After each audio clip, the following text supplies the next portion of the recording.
যে চাহ হাফলং ডিফু বিটিআৰ এইখিনি এটা 6 ট্ৰাইবেল সাব প্লেন তাত নাযাব ভাই ঘৰ আহিছে য'ত 3টা বছৰত 1,68,000 PMI এৰ ঘৰ হৈছে মোৰ বড় যে সৰকাৰ চলাব পৰা নাই এইটো প্ৰমাণ আজি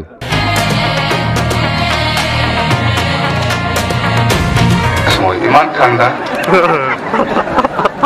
লাগে না না লাগে ঠান্ডা ঠান্ডা হয়ে আছে লাগে ইমান ঠান্ডা লাগে না না লাগে ঠান্ডা ঠান্ডা হয়ে আছে লাগে লাগে তো কেউ ইমান ঠান্ডা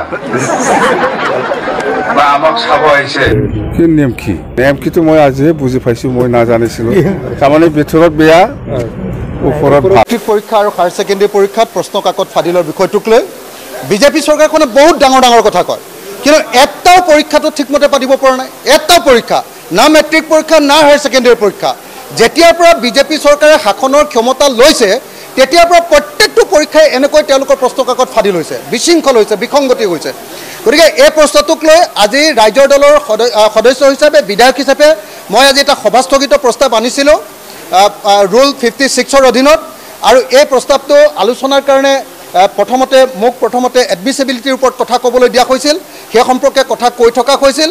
কিন্তু কৈ থকাৰ পাছত এই বিষয়টো আলোচনা কৰিবৰ কাৰণে অধ্যক্ষ অনুমতি নিদিলে অৰ্থাৎ সভাস্থগিত প্ৰস্তাৱটো বিবেচনা অধ্যক্ষ নকৰিলে এইটো ৰিজেক্ট কৰিলে আৰু ৰিজেক্ট কৰাৰ কাৰণে আমি ইয়াৰ বিৰুদ্ধে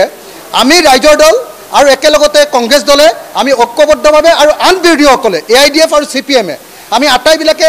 অধ্যক্ষৰ সন্মুখত আমি ধৰ্ণা কাৰ্যসূচী ৰূপায়ণ কৰিলোঁ অধ্যক্ষৰ সন্মুখত আমি প্ৰতিবাদী কাৰ্যসূচী গ্ৰহণ কৰিলোঁ আৰু আমি দাবী কৰিছোঁ যে শিক্ষামন্ত্ৰীয়ে পদত্যাগ কৰিব লাগিব অসম চৰকাৰে ক্ষমা খুজিব লাগিব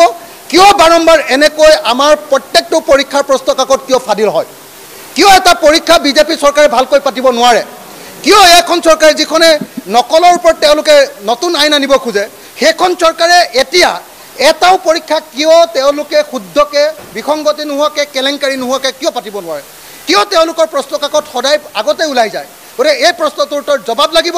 শিক্ষামন্ত্ৰীয়ে পদত্যাগ কৰিব লাগিব আজি শিক্ষামন্ত্ৰী পলাই গৈছে আজি শিক্ষামন্ত্ৰী নাই আজি কিয় সদনত শিক্ষামন্ত্ৰী উপস্থিত নাই আমি কালিয়ে এই জাননী লৈ কালিয়ে বিধানসভালৈ আহিছোঁ কিন্তু কিয় আজি শিক্ষামন্ত্ৰী উপস্থিত নাই আমি শিক্ষামন্ত্ৰীৰ পদত্যাগ দাবী কৰিছোঁ আৰু অধ্যক্ষ ডাঙৰীয়াক আমি বিনম্ৰভাৱে অনুৰোধ জনাইছোঁ এই বিষয়টো আলোচনাৰ কাৰণে অনুমতি দিব লাগে যোৱাবাৰো আমি এই বিষয়টো আলোচনাৰ কাৰণে অনুমতি বিচাৰিছিলোঁ অধ্যক্ষ ডাঙৰীয়াই অনুমতি দিয়া নাছিলে গতিকে এইবাৰ অনুমতি দিবৰ কাৰণে আমি অধ্যক্ষ ডাঙৰীয়াক আহ্বান জনাইছোঁ